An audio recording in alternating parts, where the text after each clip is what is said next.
तज्जयति परं ज्योति समं समस्तैरनन्तपर्यायै दर्पणतल इव सकला प्रतिफलति पदार्थमालिका यत्र। पंच परमेष्ठी भगवान की जय। झूठ का वर्णन पूरा होने जा रहा है। झूठ के बारे में 4 भेदों की चर्चा और चौथे भेद के 3 भेदों की चर्चा अच्छी प्रकार हो गई। अब आचार्य एक बात और कहना चाह रहे हैं, देखें। भोगोपभोग साधन मात्रं सावध्यमक्षमा मोक्तुम ये तेऽपि शेषमनृतं समस्तमपि नित्यमेव मुञ्चन्तु। भोग और उपभोग के साधन, गृहस्थी निरंतर भोग उपभोग के कार्यों में लगा रखता है, तो भोग उपभोग के साधनों का सेवन करने में थोड़ा बहुत झूठ तो चलता ही चलता है। तो कह रहे हैं भोग और उपभोग के साधन मात्र सावध्यम पाप को, मोक्तुम छोड़ने को जो असमर्थ हैं। अभी तो हम घर में रहते हैं, सारा झूठ तो नहीं छोड़ा जाएगा, क्योंकि आपने तो ये कह दिया डांट डपट करोगे तो भी झूठ माना जाएगा, तो इतना तो गृहस्थी में चलाना ही पड़ेगा। तो कह रहे हैं आचार्य, भोग और उपभोग के साधन मात्र सावध्यम पाप को, मोक्तुम छोड़ने को जो अक्षमा असमर्थ हैं, वे क्या करें? ये माने जो, ते अपि वे भी शेष मनृतम शेष झूठ को, समस्तम अपि सबको ही, नित्यमेव सर्वदा ही मुंचन्तु छोड़ें। हमने माना भोग उपभोग के साधन में थोड़ा झूठ बोलना पड़ जाता है, वो भी झूठ कैसा? कड़े वचन, डांट डपट वाले वचन आदि, ठीक है, तो उतना छोड़ के शेष तो छोड़ दो। पंडित जी, भोग और उपभोग में क्या अंतर है? जो एक बार भोगने में आए वो भोग, जो बार बार भोगने में आए वो उपभोग। जैसे मान लो आपके घर में रोटी बनाने वाला खाना बनाता है, उसने आज खाना खराब बना दिया, रोटियां कड़ी बना दी, रोटियां जला दी, अब क्या करें? डांट तो लगानी पड़ेगी, ऐसा खाना बनता है। अगर ऐसे नहीं लगाएंगे तो व्यवस्था ठीक कैसे होगी? ये भोग की बात चल रही है। मान लो दूध चाय बनाता है, आज उसने चाय बिल्कुल बेकार बना दी, तो डांट तो लगानी पड़ती है, डांट लगाएंगे तो उसको बुरी लगेगी। अब आए उपभोग की बात में, जो बार बार भोगने में आता है। जैसे अपना मकान है, सफाई करने वाले ने ढंग से सफाई नहीं की तो डांटना पड़ता है। अगर कोई कंपनी एजेंसी का काम हो, जुर्माना करना पड़ता है, नौकर को निकालना पड़ता है। अब जैसे कपड़ा है, कपड़ा उपभोग की वस्तु है, कपड़ा मैला हो जाए उसको धोना पड़ता है, अच्छा नहीं धोआ तो डांट तो लगानी पड़ेगी, समझाना पड़ेगा, कड़ा बोलना पड़ेगा, उसको बुरा लगेगा, नहीं करेगा निकालना पड़ेगा उसको। कपड़ा धुल गया, प्रेस कर दो, प्रेस अच्छी नहीं की, ऐसे प्रेस होती है क्या? तो गृहस्थी में तो भोग उपभोग की वस्तुओं में ये जो अप्रिय वचन, कठोर वचन, ये तो बोलने ही पड़ते हैं। फिर क्या करें महाराज? तो महाराज ने कहा चलो ठीक है, भोग और उपभोग के साधन मात्र तुम झूठ को या कड़े वचनों को रहने दो, बाकी तो छोड़ दो। दिन भर जो फालतू चर्चाएं करते हो, इधर उधर की तेरी मेरी, इसकी निंदा उसकी निंदा, इसको रास्ते बताना उसको तरीके बताना, इन सब को तो छोड़ दो। क्योंकि इन सब को अगर करोगे ना तो बात ठीक नहीं होगी, फिर तो झूठ ही झूठ का काम हो गया। इसलिए भोगो भोग के साधन में जो अति आवश्यक झूठ है या कड़े वचन है उनको छोड़कर और से सबको तो छोड़ दे। पंडित जी, झूठ बोलने में हिंसा का दोष लगेगा या नहीं? इतने प्रकार के झूठ में आप कोई सा भी झूठ बोलो, सामने वाले को जिससे आपने झूठ बोला है कष्ट होगा कि नहीं होगा, और कष्ट होगा तो उसके प्राणों का पीड़न हुआ कि नहीं हुआ, हिंसा हुई कि नहीं हुआ। जहाँ प्रमादवश अपने या दूसरे के प्राणों का घात किया जाए उसका नाम झूठ है, उसका नाम हिंसा है। अब इस झूठ में आपने ऐसा झूठ बोला जो सामने वाले के परिणामों को दुख हुआ, हिंसा तो हो ही गई। कोई सा भी बोल लो, हंसी मजाक करोगे तो कोई सामने वाले को चुभ जाएगा, कठोर वचन चुभेंगे तो पीड़ा होगी। किसी के साथ डर करने वाले, लड़ाई करने वाले, झगड़ा करने वाले जो भी कार्य होंगे उन्हें करेंगे, हिंसा होगी। इसलिए जहाँ जहाँ झूठ है वहाँ हिंसा तो है ही, इसमें कोई शक की बात नहीं। इसलिए झूठ बोलने में हिंसा है, क्योंकि जिससे झूठ बोला जाता है उसके प्राणों का पीड़न होता है। क्या मुनि महाराज ऐसे झूठ नहीं बोलते? जितने प्रकार का झूठ कहा गया, अच्छा हिसाब लगाते हैं। क्या मुनि महाराज वस्तु के मौजूद होने पे मने करेंगे? आपने पूछा महाराज आपके पास समय सार जी की, ज्ञान सागर जी की टीका है, झूठ बोल देंगे नहीं है मेरे पास, ये नहीं हो सकता। अच्छा वस्तु नहीं हो तो हाँ कर देंगे? नहीं, वो भी नहीं करेंगे। हो कुछ कहेंगे कुछ, ये भी नहीं करेंगे। निंदनीय वचन बोलेंगे? बिल्कुल नहीं बोलेंगे। पाप वाले वचन बोलेंगे? बिल्कुल नहीं बोलेंगे। दूसरे को चुभने वाले बोलेंगे? वो भी नहीं बोलेंगे। तो कैसे बोलेंगे? हित मित और प्रिय बोलेंगे। जब हित मित और प्रिय वचन बोलेंगे तब उनके इन सारे भेदों में झूठ का कौन सा भेद होगा? कोई सा भी नहीं। ये तो हम गृहस्थियों की चर्चा है, श्रावकों की चर्चा है कि इनमें से कोई न कोई दोष लगता रहता है। मुनि महाराजों के कोई दोष नहीं लगता, वे तो सत्य महाव्रत के धारी है। सत्य महाव्रतधारियों के दोष लगने का क्या काम? पंडित जी, गृहस्थ के जिन 3 हिंसाओं का त्याग नहीं होता उसमें भी तो झूठ बराबर बोलना पड़ता है। हिंसा 4 प्रकार की। पहली संकल्पी हिंसा। संकल्पी हिंसा का तो गृहस्थ त्यागी होता है, त्याग कर दिया। अब दूसरा आया उद्यमी व्यापार संबंधी हिंसा। तो व्यापार संबंधी हिंसा में थोड़ा बहुत झूठ और कड़े वचन तो बोले ही जाते हैं। जैसे किसी को पैसे दिए और वो पैसा नहीं लौटा रहा, किसी को माल दिया और भुगतान नहीं कर रहा, तो उस समय कड़े वचन, उसके ऊपर मुकदमा, ये काम तो किया ही जाता है। इसमें दूसरे के प्राणों की पीड़ा होती है। झूठ होता है। क्यों? कि कड़े वचन हैं, बुरे तो लगते हैं। तो व्यापार में ऐसी नौबत तो रोज ही आती रहती है। तो जो उद्यमी हिंसा है उससे संबंधित झूठ, वो तो उससे नहीं बच सकता। अच्छा आरंभी जो है, आरंभी घर गृहस्थी की, महाराज ने खुद ही कह दिया, भोग उपभोग के साधन मात्र। झूठ तो खैर उसकी कोई बात नहीं, शेष तो छोड़ो। अब बात आई विरोधनी की। अगर कोई हमारे ऊपर आक्रमण करता है तो हमें कठोर वचन तो बोलने ही पड़ेंगे, कठोर कार्य करना ही पड़ेगा। तो जब कठोर वचन बोलने पड़ेंगे तब फिर झूठ लगेगा। झूठ तो है, लेकिन उस झूठ के गृहस्थ त्यागी नहीं होता। जो व्यर्थ के सारे और जो प्रलाप हैं, जो पहले सब बता दिए गए, उन झूठों को वो नहीं बोलता। यहाँ विरोधनी में अपने को बचाने के लिए जो उसे हिंसा करनी पड़ती है वो मजबूरी में करता है, और उसमें जो कठोर वचन बोलने पड़ते हैं वो उसकी मजबूरी है, बाकी बोलना नहीं चाहता।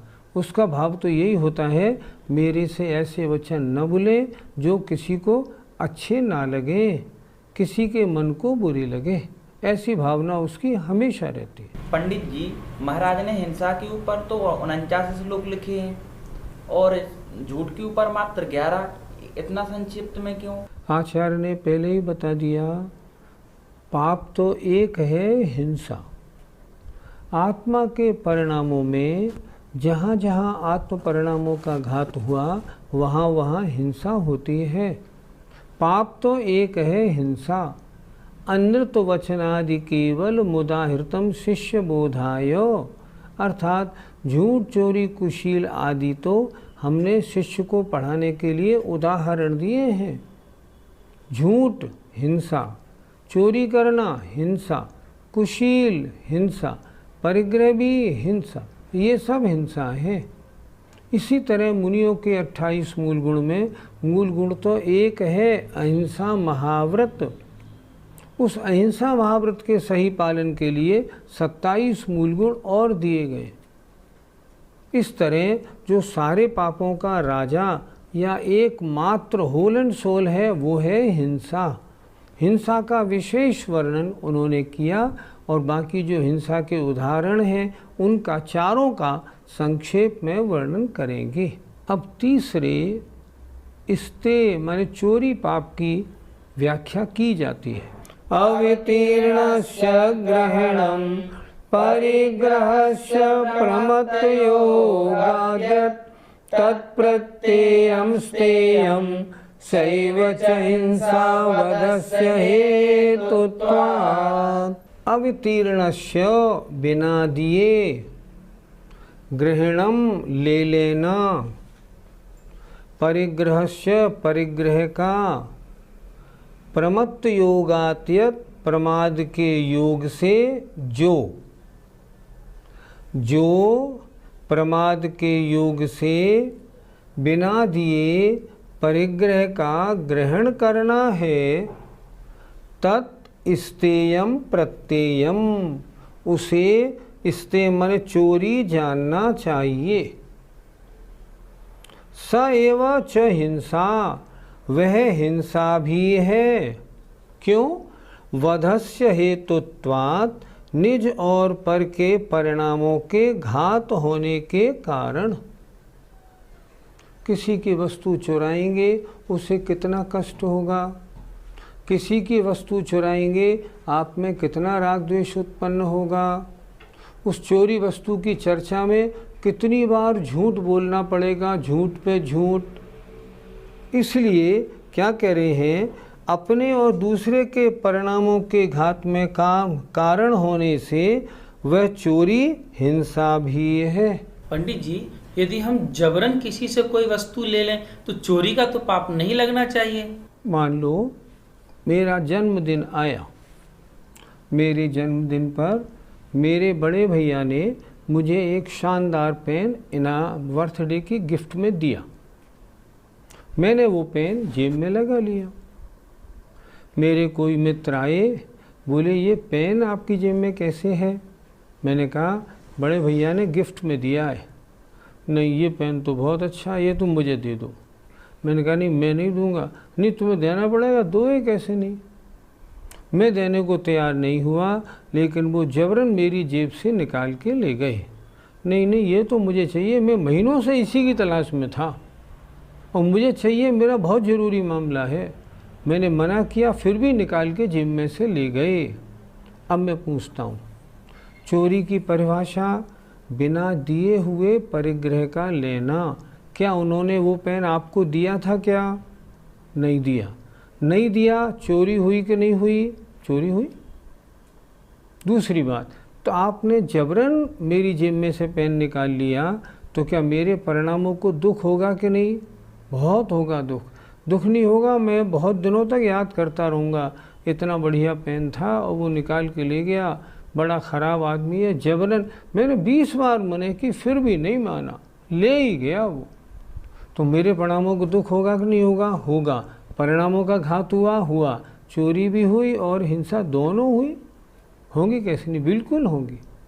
इसलिए बिना दिए किसी की कोई वस्तु, छोटी हो या बड़ी, कोई भी वस्तु बिना दिए ले लेना, इसका नाम चोरी है। पंडित जी, रास्ते में हमें जाते हुए कहीं पैसे दिखाई दे और हम पैसों को उठा करके मंदिर की गुल्लक में डाल दें, तो क्या हमें उसमें भी चोरी का पाप लगेगा? आपने नहीं लिया, ये बात तो ठीक की आपने, लेकिन एक बात तो सोचें। हमारे यहाँ से एक नौकर 7 तारीख को अपने वेतन के 5,000 रुपये लेके हमारी फैक्ट्री से निकला। बाहर आने में उसके पास से वो जो लिफाफा था वो उसकी जेब से गिर गया। आपने उस लिफाफे को लेके और गुल्लक में डाल दिया। अब वो बेचारा घर पहुंच के उनने देखा, रुपये नहीं मिले, सारे रास्ते देखता हुआ आ रहा है कि मेरा लिफाफा यहाँ कहीं पड़ा तो होना चाहिए। अब उसको नहीं मिला। अब सोचो 1 महीने उसका क्या होगा? वो गुजारा कैसे चलाएगा? क्या उसको रात में नींद आएगी? क्या उसके घर वाले उस दिन सो पाएंगे? नहीं सो पाएंगे। आपने चोरी तो नहीं की, लेकिन सामने वाले के परिणामों को कितना दुखी किया। आपका कर्तव्य तो ये था, उस लिफाफे को आप उठा लेते, अगले दिन सुबह अखबार में निकलवा देते, फलानी जगह पे एक लिफाफा मुझे रुपयों से भरा हुआ मिला है, जिनका हो प्रमाण दे के ले जाए, और उसको दे देते। और यदि उस लिफाफे में कहीं उसका नाम लिखा हो, कर्मचारी का नाम, इस कर्मचारी को वेतन के 5,000 अगर लिखा हो, तो आपकी ड्यूटी है आप उसके घर तक उसे पहुंचा दें। भैया ये आपके रुपए हैं, हाँ ये आप ले लेना। गुल्लक में आपने डाल तो दिया, चोरी तो नहीं की, लेकिन अगले के प्राणों को कितना दुखी कर दिया। अब गुल्लक से वो निकल थोड़ी सकते। पंडित जी, जब हम मकान की नींव खोद रहे थे और उस नींव खोदते समय उसमें से कोई संपत्ति निकली, पैसे इत्यादि, तो क्या उसको ग्रहण कर लेना उचित है? आपने ज़मीन खरीदी थी, उसका गढ़ा माल आपने नहीं खरीदा।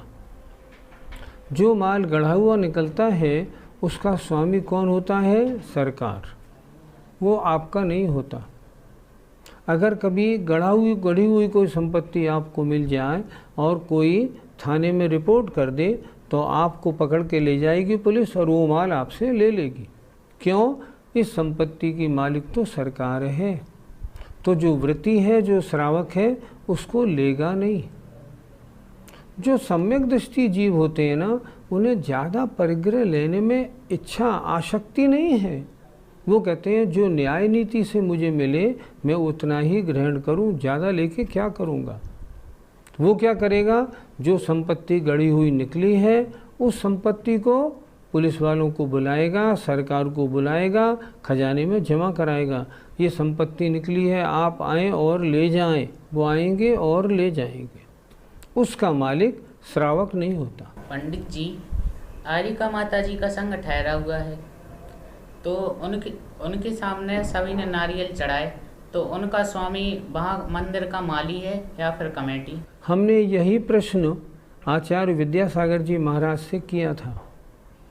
महाराज जी, क्या ऐसा कर सकते हैं कि जो एक बार नारियल चढ़ा दिए हों उन्हें इकट्ठा कर लें, कल फिर चढ़ा दें उन्हीं को, फिर इकट्ठा कर लें, परसों उन्हीं को फिर चढ़वा दें, ऐसा चलेगा? बोले बिल्कुल नहीं। जो नारियल माता जी को या महाराज को चढ़ा दिए हैं उनके सम्मान में, उसका स्वामी तो वहाँ का माली है। माली नहीं है तो जो नौकर हैं वे उसके मालिक हैं। आप उनको दोबारा इकट्ठा करके और दोबारा चढ़ाने के काम में नहीं ले सकते। ये प्रश्न मैंने आचार्य जी को पूछा क्यों था? क्योंकि मैंने देखा एक स्थान पर माता जी का संग विराजमान था और उनको 50 लोगों ने श्रीफल चढ़ाए। अगले दिन देखा कमेटी वालों ने वो सारे इकट्ठे करके बोरे में फिर भर लिए, अगले दिन फिर वो ही चढ़वा दिए। मेरे बात समझ में नहीं आई, इसलिए मैंने आचार्य जी को पूछा और उन्होंने उत्तर दिया, नहीं बिल्कुल गलत हुआ। उन नारियलों का अधिकारी वो वहाँ का माली या नौकर जो भी हैं वे हैं, कमेटी वाले उनको दोबारा नहीं ले सकते। लेते हैं तो उनकी वस्तु को लेने में चोरी का अपराध लगता है। पंडित जी, लोग आरती करने के बाद पैसों को मंदिर की टेबल पर रख के चले जाते हैं, तो क्या उन पैसों को उठा करके मंदिर की गुल्लक में डालना चाहिए या फिर माली के लिए दे देने चाहिए? जो चढ़ा हुआ द्रव्य है, चढ़ा हुआ रुपया पैसा है, चढ़ा हुआ श्रीफल है, चढ़ा हुआ कोई भी आइटम है, वो वहाँ के माली या नौकर का है। हाँ, तिजोरी के गोलक के अंदर जो रुपया डाल दिया है वो मंदिर की व्यवस्था का है, लेकिन जो ऊपर चढ़ाया हुआ है, आरती में डाला हुआ है, वो तो वहाँ के माली का रुपया है, अन्य का नहीं। ऐसा भी होता है, पहले माली क्या करता है, आरती हुई, अब आरती लेके सबके पास जाता है, भाई साहब आज का ले लीजिए। सब लोग उसमें 1 रुपये 2 रुपये 5 रुपये डाल के आज का ले लेते हैं, तो वो रुपया किसका? माली का। चढ़ा हुआ रुपया माली का है, गोलक का रुपया मंदिर का है। एक काम तो हो सकता है, जैसे मान लीजिए कोई विधान आपने कराया और विधान कराने में मान लो 1000 नारियल चढ़े। अब उन नारियलों का क्या किया जाए? आप इतना कर सकते हैं कि उन नारियलों को बेच के उसका रुपया गौशाला में भेज दें। ये तो ठीक है, कोई आपत्ति नहीं, लेकिन उसके लिए पहले बोल देना ताकि उस माली को दुख नहीं हो कि इसमें जो भी सामग्री चढ़ेगी वो हम गौशाला में भेजने का संकल्प कर लिया, तुम्हें नहीं मिलेगी, तो उसको कष्ट नहीं होगा। नहीं तो जब उसके नारियल आप ले जाएंगे ना, उसका दिल टूटेगा, हिंसा होगी। कोई कार्य ऐसा नहीं करना है जिससे सामने वाले किसी को दुख हो। इसी प्रकार काम करने से और चोरी का दोष लगता है।